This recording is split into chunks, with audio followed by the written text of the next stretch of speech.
Okay, good morning everyone. I'm here this morning with Chris Chapwania of Sagacity Media, and we're going to be talking this morning about how to win irate or angry customers. So first of all, Chris, what do you do to win over an angry customer? A customer comes into your establishment and he starts to quarrel about how he didn't get the correct product that he ordered, and he's so upset, and he comes in and he starts to pretty much explode on you. How do you actually deal with a customer like that? How do you attempt to win them over? Well, hi Melissa, hi to everyone out there. I think it's important first of all to understand what the customer's problem is, what the customer's issue is. And this stage one in trying to determine if you're going to be able to fix it or not. And also important is not yourself becoming upset and irate, so that you, being calm, being collective, can bring that person down to your level. Okay, yes, that's very good. Because I always believe that you should allow people to vent, Chris. Sometimes people come in and they know that, yes, you know what, I'm going to come to Chris and yes, he is going to handle my matter, but sometimes they just need to vent. Yeah, they need to get it out. They need to get it all out. Exactly. And you need to give them that space, to express themselves, to they have issues. They're upset with you and your service. So they need to get that out, and you need to give them that space. Definitely. And from my years of experience in dealing with customers, Chris, sometimes people have personal problems of their own. So sometimes it might not necessarily be a very big problem. It might be a very small problem that they're upset about, and they come in and they just explode on you. And that's an important point. It might be a small problem, like we were talking earlier, and the customer might come in not necessarily irate at first, but your reaction and how you deal with the matter then causes the customer to just lose it. So you're saying, Chris, that based on how we deal with the matter, we can actually cause the customer's anger level to go up or down? Definitely. This would have happened to me on several occasions, calling up different service providers, other places, not upset initially, but the service I received upon calling, that is what made me upset. And I'm sure that this happens to many people. Oh yes, I did remember you were saying that you would have called a service provider and that you weren't initially angry, but then it took you so long to actually get on to That's the first a problem. service representative. 45 minutes to get through. Yes, so by the time you now get on to them, I'm already upset. You're already upset. Yeah, so that's the problem. So you got to fix it from stage one. Yes, definitely.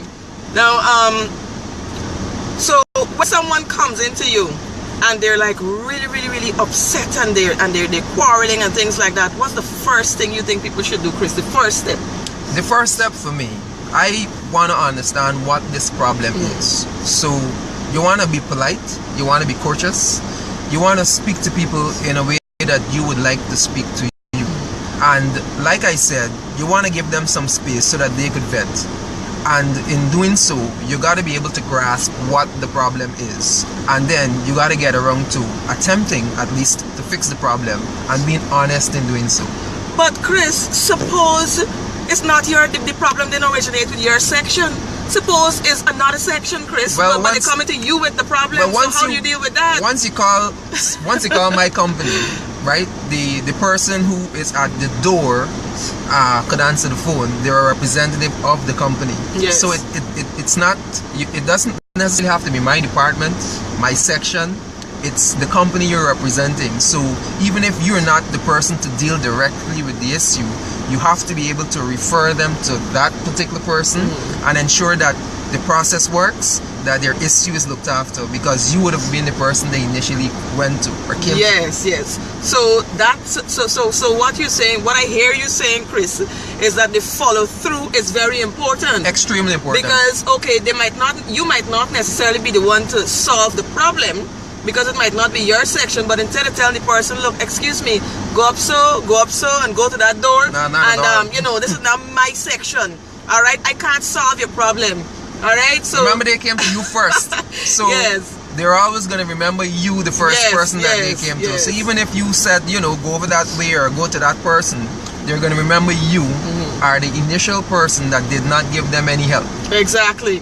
And then you'll get them more annoyed. Exactly. So the best thing to do is that, even if you're going to refer someone to another department, it's very important to follow through.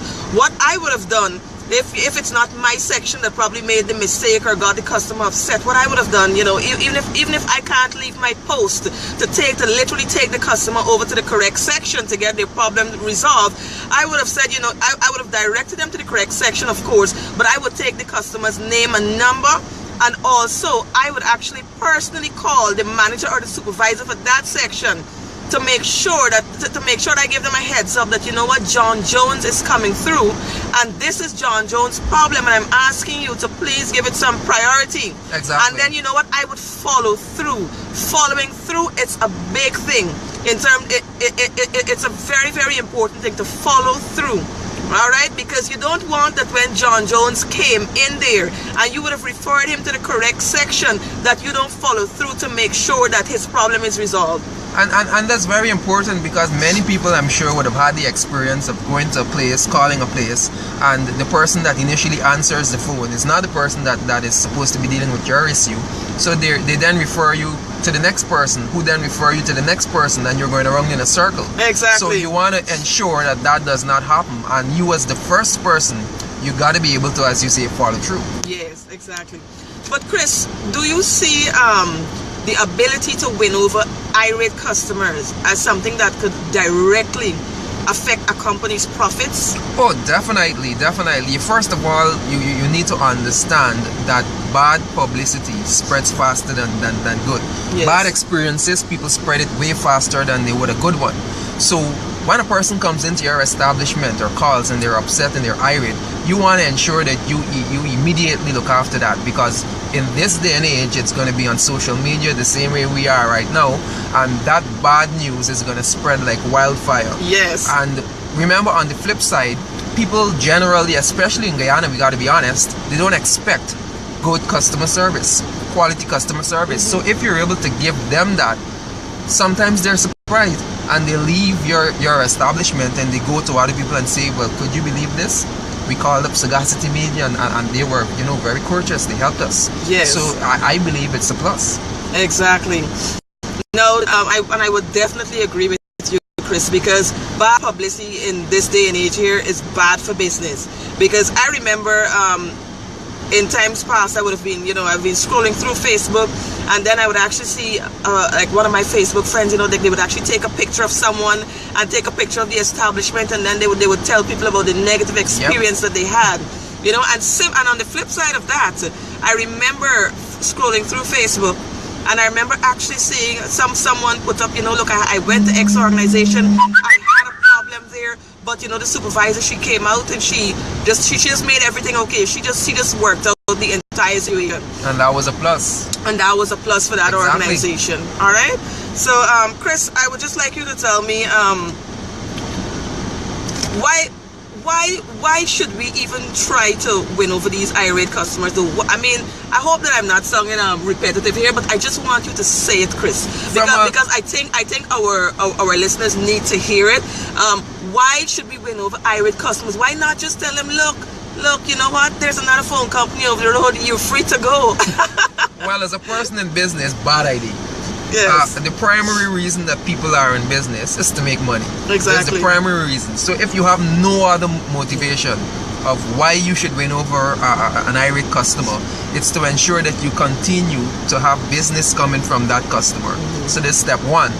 But I believe that if you're selling phones or you're selling cupboards or whatever it is you're selling, that you should not just want that person to leave with the phone, cupboard, or if it's a service that you're giving them, they should leave with more than that. Yes. So that they remember the service that you provided, and they're able to come back and to refer your company, your business to other places. Exactly. So dealing with irate customers in the correct way actually does make your customers loyal to you, because you know what they'll be thinking, you know what, they'll, at the back of their minds, they'll be saying, if I have a problem with Sagacity Media, I know that they're gonna work it out, because I had a problem before and they resolved it for me. So I have confidence that, you know what, if I have a next problem with them, they're gonna just work it out. You know, they are gonna be loyal to your company. All right. So I just want to thank you guys so much for being a part today and for listening to us.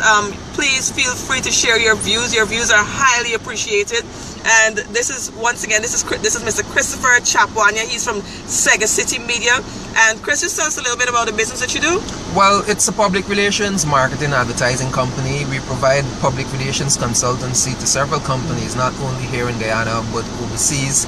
And from a standpoint of public relations, a lot of what I'm saying comes from that.